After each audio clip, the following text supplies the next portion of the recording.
FM 89.1, Radio Universidad. Y bueno, la ANMAT aprobó el primer test argentino para la detección rápida del COVID-19. Por eso ahora vamos a tener la chance y el orgullo para mejorar la tarde acá en Radio Universidad de charlar con el doctor Sebastián Cavalito. Él es el director del Centro de Investigaciones y Desarrollo en Fermentaciones Industriales y además profesor de las Ciencias Exactas de la Universidad Nacional de La Plata. ¿Qué tal, Sebastián? Guille y Rocío te saludan acá de Radio Universidad. Gracias por atendernos. Buenas tardes. ¿Qué tal, chicos? Gracias a ustedes por comunicarse. No, por favor. Bueno, contame esto de que la ANMAT aprobó el primer test argentino para la detección rápida del COVID. Mira, esto es obviamente para nosotros una alegría inmensa, un orgullo inmenso haber llegado a este estadio. Este test, obviamente, si uno hace un poco de memoria por los medios, no es el primer test nacional así en forma genérica, pero sí, si uno lo busca desde el punto de vista de qué tipo de test es. Hay varios tipos de test para diagnosticar COVID. Sí. Están aquellos que buscan el virus y están aquellos que, de una forma indirecta, detectan los anticuerpos que nuestro organismo genera para defenderse de un patógeno, ¿sí? Claro. Bueno, este test pertenece a ese tipo y particularmente a los que son rápidos o portátiles. En ese sentido, es el primero y tiene, si bien existen en otros lados del mundo y se usan actualmente importados, el hecho de haberlo desarrollado acá en Argentina tiene una serie de ventajas que, si me dan un ratito, se los puedo comentar enseguida. Tenemos toda la tarde para escucharte a vos. Buenísimo, Sebastián, buenísimo. Así que... Dale. Mirá, el tema es el siguiente. ¿Cómo es este test y cómo funciona? Es físicamente exactamente igual a un test de embarazo. ¿Sí? Una pequeña cajita de plástico con una tira de papel adentro, un papel especial que se llama nitrocelulosa, en el cual uno pone una gota de sangre. Esa es la diferencia con el test de embarazo, la muestra que uno pone. Sí. Es cualquiera que sea diabético, tenga un pariente diabético, ve cómo uno se pincha un dedo con una lanceta. Sí. Y saca una gota de sangre. Bueno, es exactamente igual. Y esa gota de sangre, luego de agregarle un par de gotitas de un líquido simplemente para que la sangre fluya mejor, esa gota de sangre después de 5 minutos da una línea de color si es negativo, 2 líneas de color si es positivo. ¿Sí? Hasta ahí exactamente igual a un test de embarazo. Sí. ¿Qué significa un positivo para este tipo de test? Significa que en nuestro cuerpo o en nuestra sangre hay anticuerpos contra el SARS, contra el virus. Sí. Eso quiere decir que nuestro cuerpo está en contacto ahora o estuvo en contacto con el virus. Eso quiere decir, estoy infectado en la última fase de la infección, en realidad, ahora vamos a ver por qué, o estuve infectado en los últimos 3 o 4 meses. ¿Por qué digo que estoy infectado en los últimos estadios? Porque nuestro cuerpo tarda en generar anticuerpos. O sea, no es un problema del test, sino simplemente de la dinámica de lo que es la respuesta inmune. Más o menos 10 días después de la infección aparecen los anticuerpos. Entonces, ¿sirve como método de diagnóstico? No en forma directa, ¿sí? Si yo me hago un test de estos y me da positivo, no puedo decir estoy infectado. Debo confirmarlo. Confirmarlo como, por ejemplo, con una PCR o con un test de antígeno o algo por el estilo. Por eso, en realidad, el uso de este tipo de test no es, digamos, para el diagnóstico de la enfermedad, sino que es mucho más útil para manejos de poblaciones. Claro. La cuarentena viene, ojalá, abriéndose, la pandemia ya, va promediando. La idea es, seguramente han escuchado esta palabra que se empieza a hablar de las burbujas sanitarias. Sí. ¿Sí? Bueno, ¿qué es una burbuja sanitaria? Es un grupo de gente que idealmente se maneja en conjunto desde el punto de vista sanitario. Si uno puede hablar, por ejemplo, en una oficina donde hay, 10 empleados, si uno puede saber cuántos de los empleados de esa empresa tienen anticuerpos, uno puede mezclar 5 con anticuerpos con 5 sin anticuerpos. Y de esa forma, ante un caso positivo, ¿sí?, el crecimiento de la enfermedad es más chico dentro de esa oficina. Claro. Y si yo aparece un caso positivo, tengo que hisopar, aislar y cuidar por contacto estrecho solo a 5, porque se supone que los otros 5 van a estar protegidos por sus propios cuerpos, ¿sí? Pero la etapa prevacunas. Entonces, el uso y para este tipo de test, insisto, no es tanto personal, sino grupal. Otro uso posible, barrios. Un estudio que una municipalidad, por ejemplo, haga en un barrio o en una zona de un pueblo. Claro, lo que pasó en Azul, por ejemplo, en Quilmes.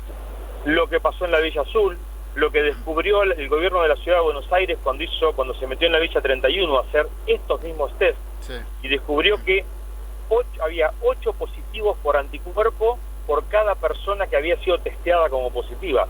O sea, 7 de cada 8 habían pasado sin síntomas. Habían cursado la enfermedad y nunca se habían dado cuenta. Esa gente ya no tenés que aislarla completamente, aunque hubiera cuarentena, digamos, porque esa gente está como vacunada. Claro. Tiene anticuerpos para defenderse. Entonces, eso te ayuda, independientemente del tema sanitario, te ayuda a ir abriendo la economía de una forma más ordenada y una forma más estudiada. Sí, esa es la idea, digamos, de los usos, llamémosle prevacunas. La verdad que es un gol de media cancha esto. Sí. Nosotros estamos muy contentos, si bien, insisto, estos tests existen, sí, se importan de China o de Corea. Además de la ventaja de alguna forma económica, claramente, de tener un desarrollo local, donde el 90% en plata de los insumos es local, con lo cual dejas de importar un montón de cosas, y generaste trabajo, por ejemplo, en Farmacop, por ejemplo, en un señor de Moreno que está produciendo los cassettes de plástico, que antes no tenía una línea comercial importante y trabajaba a duras penas haciendo unas tapitas para una fábrica de pinturas. Además de eso, el tema sanitario en sí mismo, el hecho de que esté puesto a punto acá, de que esté desarrollado acá, implica que nosotros lo testeamos antes de ir a ANMAT para su aprobación con sueros de Argentina, con resultados del sistema inmune de la gente, de cómo responde en Argentina la gente al SARS, ¿sí?, que no necesariamente es exactamente igual a como responde en otro país, sobre todo con una cultura alimentaria tan distinta como la de Oriente, que es de donde vienen habitualmente estos test. Otra cosa que también lo hace diferencial, nosotros tuvimos que probar para presentar de nuevo en lo que fue la validación del test para presentar ante ANMAT, que no reaccionara frente a otras enfermedades, o sea, que no diera falsos positivos, contra enfermedades que circulan siempre por Argentina: dengue, zika, chikungunya, fiebre hemorrágica, ¿qué otra más? Hanta, ¿sí? Chagas. Está probado contra enfermedades que acá en Argentina hay una enorme cantidad de pacientes que tienen anticuerpos contra esos virus o bacterias o parásitos, y eso hace que sepamos que funciona bien frente a nuestros sueros, ¿sí? Esa es una ventaja fundamental de que esté desarrollado acá. De nuevo, todo esto pensando en la etapa prevacunas. Sí. Estamos empezando a vacunar. Las vacunas se compre, la vacuna rusa, la inglesa, la china, lo que fuera, van a llegar despacio y van a llegar menos de las necesarias al comienzo, ¿sí?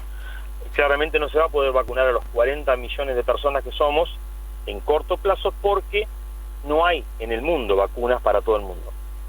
Entonces, si uno sabe qué porción de la población tiene anticuerpos naturales por haber estado infectados, puedes dejar a esa población para una segunda etapa de vacunación, y vacunás primero a los que no tienen defensas. Claro. Entonces, aumentás o te acercás más rápido a esa meta que es la inmunidad de rebaño, tener el 60% de la población con defensas, ¿sí? ¿Podés dejar a esa gente sin vacunar? No, porque las defensas naturales, llamémosle así, hasta ahora se cree que duran, al menos los anticuerpos, que duran entre 4 y 5 meses, no más que eso. Entonces, pero bueno, esa gente puede aguantar, llamémosle así, más protegida, hasta que dentro de un par de meses llegue una tanda de vacunas más. Claro. ¿Y la vacuna, Seba, cuánto te inmuniza? ¿Por cuánto tiempo? ¿Se sabe ya? No, a ver, yo no lo sé y yo creo que nadie lo sabe. Ajá, bien. Por eso es que todas las vacunas están aprobadas más o menos regularmente, están aprobadas de emergencia. Bien. Ninguna vacuna en una situación normal se aprueba antes de 3 o 4 años. Claro. Justamente Sí. para saber eso. Sí. Acá no hay ninguna que tenga más de un año, entonces nadie sabe. La fase 3 de la rusa está en marcha todavía.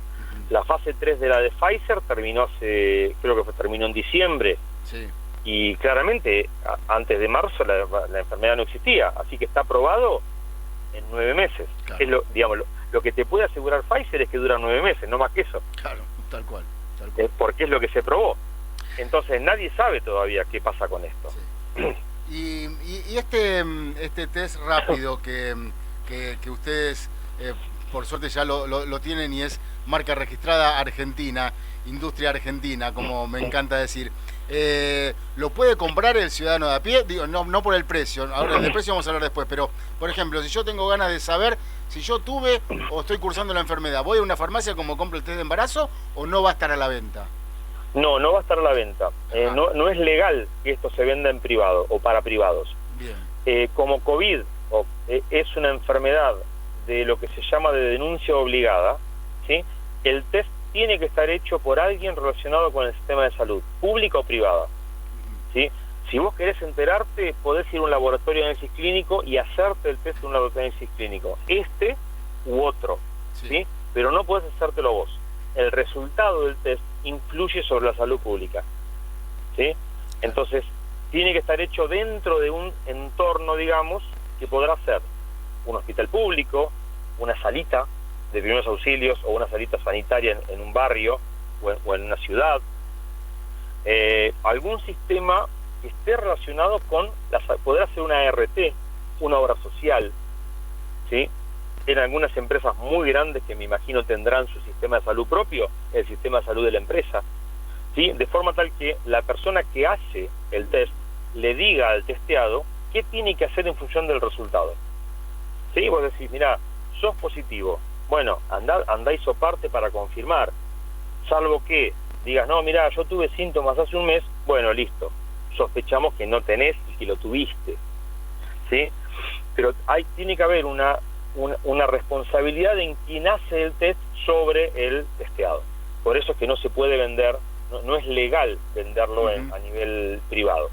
De hecho, hay sitios web donde se venden y eso debe ser denunciado ante el Colegio de Bioquímicos o ante la ANMAT. ¿Cómo estás? Sebastián Rocío te saluda. ¿Qué tal? Buenas tardes. Bueno, y a propósito de esto que contabas vos, de un uso casi estratégico, ¿no? Sobre grupos de personas, sobre burbujas, y quería hacerte esta pregunta porque se acercan las clases, van a comenzar en ciudad, en provincia, en todo el país, según la situación de cada provincia. Preguntarte si se va a utilizar en el ámbito de las escuelas y de qué manera sería. Mirá, ¿en qué se va a usar o quién? No tengo la más remota idea, eso dependerá de quién lo compre, ¿sí? Esto es una iniciativa, digamos, si bien el desarrollo fue del CONICET y la Universidad de La Plata, la financiación fue privada y quien va a realizar los test es un privado, o sea, quien los va a fabricar es Farmacop, que cooperativo o no es un privado que va a hacer una cuestión comercial ya de esto. Los clientes naturalmente tienen que ser los estados nacionales, provinciales y municipales, son los primeros, los más razonables. ¿Cómo lo vayan a usar? Y dependerá del usuario. ¿Es usable en las escuelas? Yo creo que sí, al menos para los docentes y no docentes. Para los chicos ya es distinto porque, bueno, ahí depende de la responsabilidad del padre. Hay una discusión si los chicos transmiten o no la enfermedad, si se infectan o no está del todo claro. Entonces, bueno, ahí hay que ver qué pasa con los alumnos. ¿Podría usarse con los docentes? Yo creo que sí y debería usarse. Esto mismo que decía de una oficina hoy, se tiene que poder hacer para los docentes y bueno, a ver, antes de empezar a enloquecer si vacunamos ya o no vacunamos, capaz que la mitad de docentes ya tienen defensas. Y esa gente ya no tiene tanto problema en circular, estar en contacto con chicos. Perfecto, todo en potencial y obviamente se va a ir estudiando a medida que se vaya fabricando. Preguntarte también por eso, ¿no? Por cómo viene la fabricación, si hay novedades acerca de, también necesitan recursos, ¿no? Y que toda la cadena empiece a andar, por cierto. Mira, obviamente hasta ahora esto viene funcionando con financiamiento de nosotros mismos y de los privados, nosotros con ISET, digamos, pusimos la infraestructura, la inversión la puso un privado que es Alimentos Proteicos, una empresa privada que confió en nosotros como idea. Hay otra empresa que es Bambú Biotech, que es lo que se llama una empresa de base tecnológica, que son empresas que se arman en el entorno de CONICET, con el permiso de CONICET, con mezcla de investigadores o personal de CONICET con privados. Mi socio y yo formamos parte de una de esas empresas, es esta Bambú Biotech, que proveyó parte del desarrollo, no el dinero, porque estamos recién naciendo con esto. El hecho es que claramente van a hacer falta recursos, y la idea es, bueno, una vez que se empiece a vender, eso empezará a circular, ¿no? La gente de Pharmacop confía en tener a fin de esta semana, que es mañana, digamos, yo trabajo hasta los sábados, tener un lote de 5.000 tiras ya terminadas, hacer 10.000 la semana que viene, que es la última de enero, e ir avanzando durante febrero desde 10, 12.000 la primera semana hacia 15 o 20.000 la última. Cosa de llegar más o menos a tener entre unos 80.000 y 100.000 tiras por mes producidas. Bien.